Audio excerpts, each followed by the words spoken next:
Hello and greetings. Well, um, I'm not sure if I have a story time, so I've told a story time about this situation once before,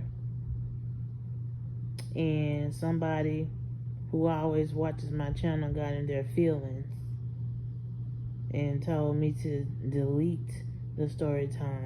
But my thing is, you're a fan, even if you are, even if you are a relative. It's not for you to comment your commentary and say anything about how you feel about what I say about things that happen in my life, which are very true stories. If you have a problem with it, don't watch me. Point blank, period. Now, anyways, now, I admit a long time ago when I was around 22 or 23, I'm just be honest, I was wild. And I was kind of going through something because I was in love with a dude who was this is the same dude who stood me up on Valentine's Day. Okay, let me just say that.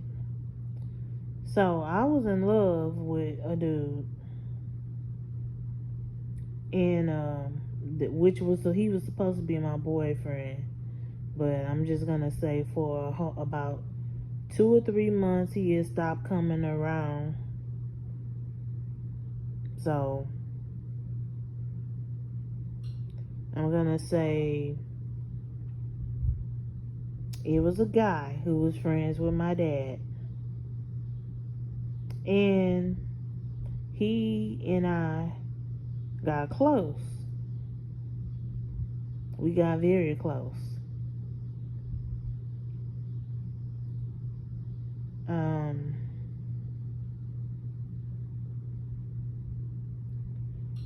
he had a girlfriend who he lived with and kids, but it's like, I'm just gonna say I should have known better than to just be messing around with this dude because he wasn't no good. And I don't understand why he waited until some years later to try and expose me. Shit, I wish I can find him to this day.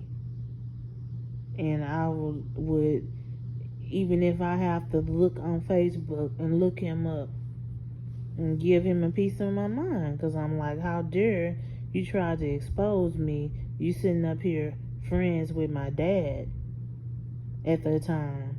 Me, him, and my dad would be in the car. He would be driving me and my dad to McDonald's or something. And then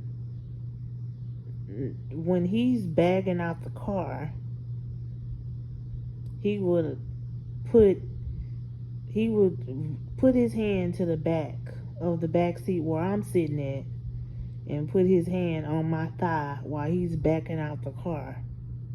And then look in the rearview mirror and wink at me. Now, at first, I tried to play it off like I didn't like him back, but then I started to like him back.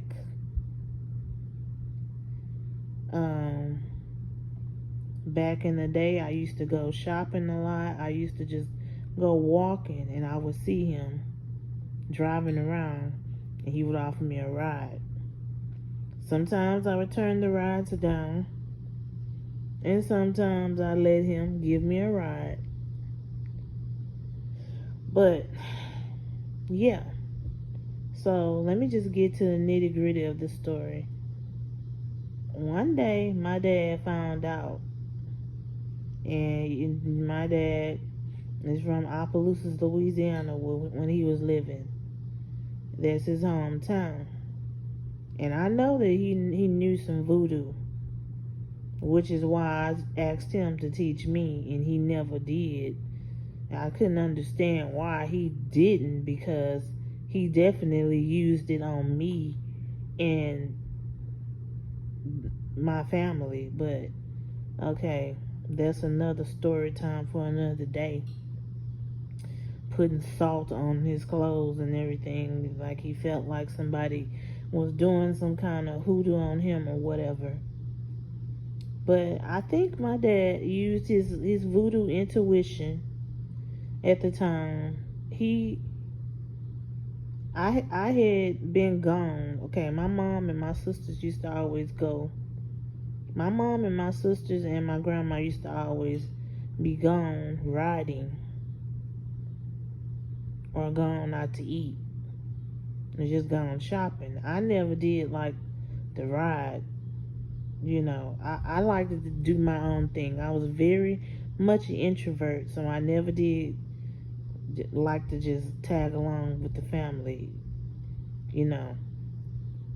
And it was nothing against nobody. I just wanted to be alone. And so this particular day, had been with that man who was friends with my dad. And let me just give him a name because I don't want to say his name. I'm gonna just call him Dumbass. So Dumbass had saw me walking, packing a bag from the store, and he picked me up. It was summertime. It was real hot outside. So, um, me and him, or he said, he's like, do you have to get home fast or anything? I'm like, no. I knew my dad was at home waiting on me to come home.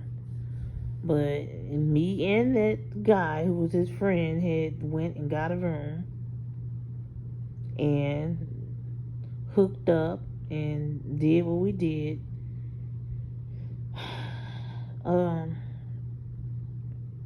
So once we was done, he didn't drive me back home. He drove me like around the corner because I didn't want my dad to see me getting out of the car with him, and he didn't want my dad to see him getting out of the car with me either. So we was both trying to be very careful.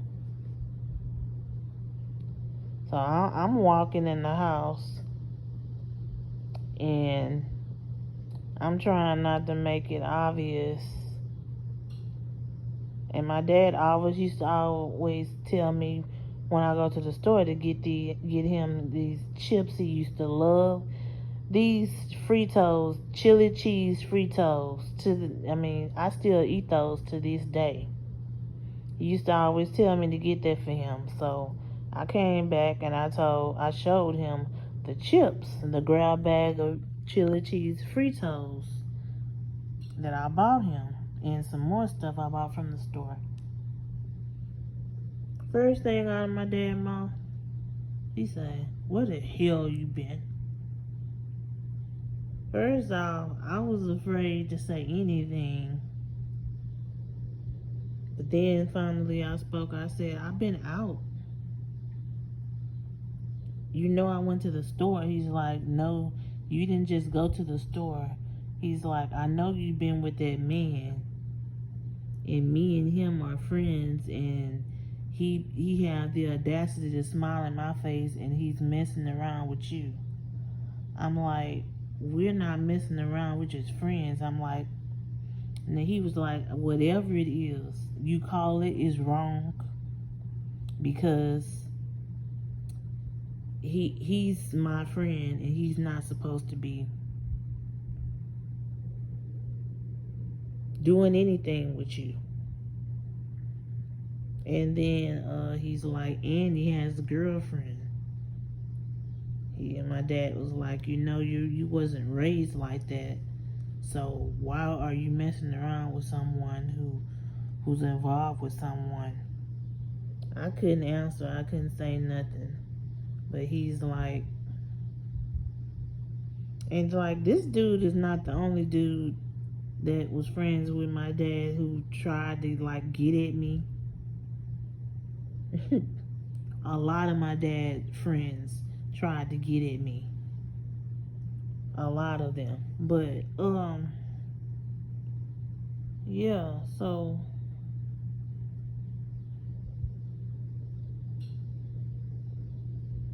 at that specific time when my dad confronted me, that was when he was living, and told me, where the hell you been? Honestly, I wanted to say, you have not been in my life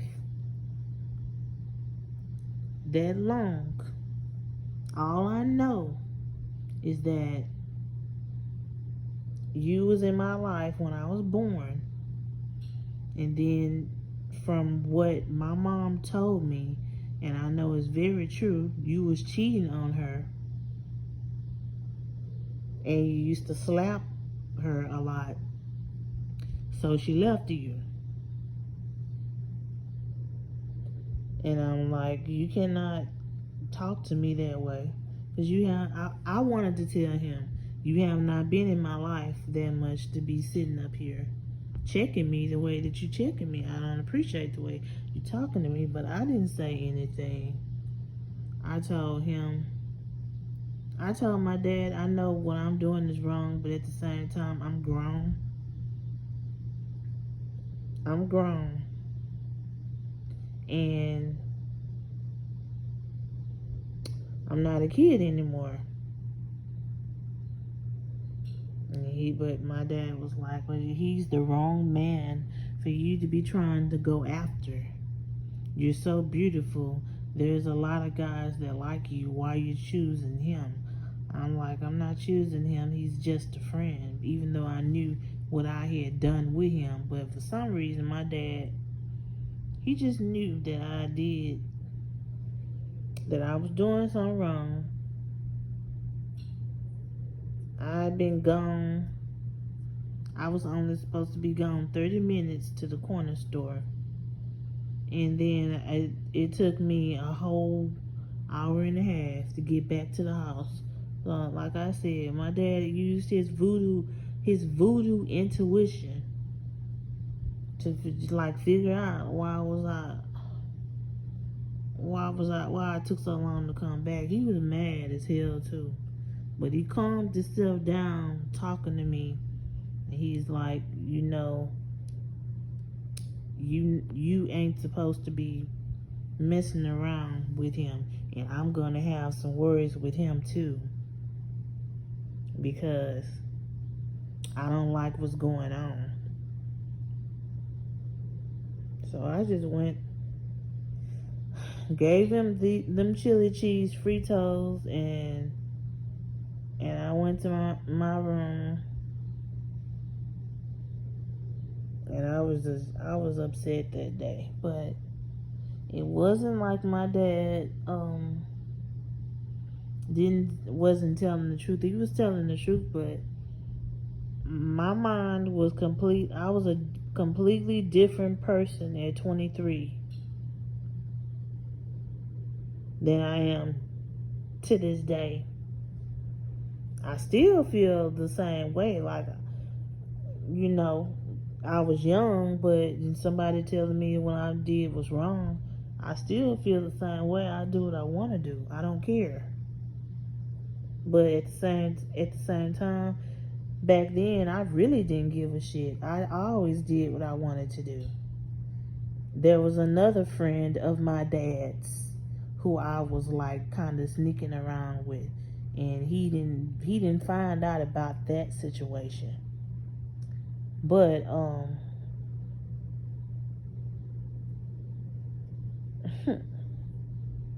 I was very sneaky. I was a very sneaky young woman in my 20s. Just that's all I'm gonna say. And everybody have their moments when they was young and just doing stuff to be doing stuff. But that was then. This is now. But yeah, this is the end of this video, and it is what it is. I miss my dad. I think The year my dad passed was in the year of 2014. Yeah, it was, cause my daughter was like kind of still in diapers then. But yeah, I miss my dad a lot, and the way that he passed away is like, my relatives on my dad's side called me and let me know that he was on the job and he was on the roof doing construction work, and he fell stories down high. So I will always miss him. I will always have the memories, as he lived with me and my mom and my sisters for about almost 2 years. But R.I.P. to him. But for now, I have to go and finish cooking. And until then, y'all stay blessed.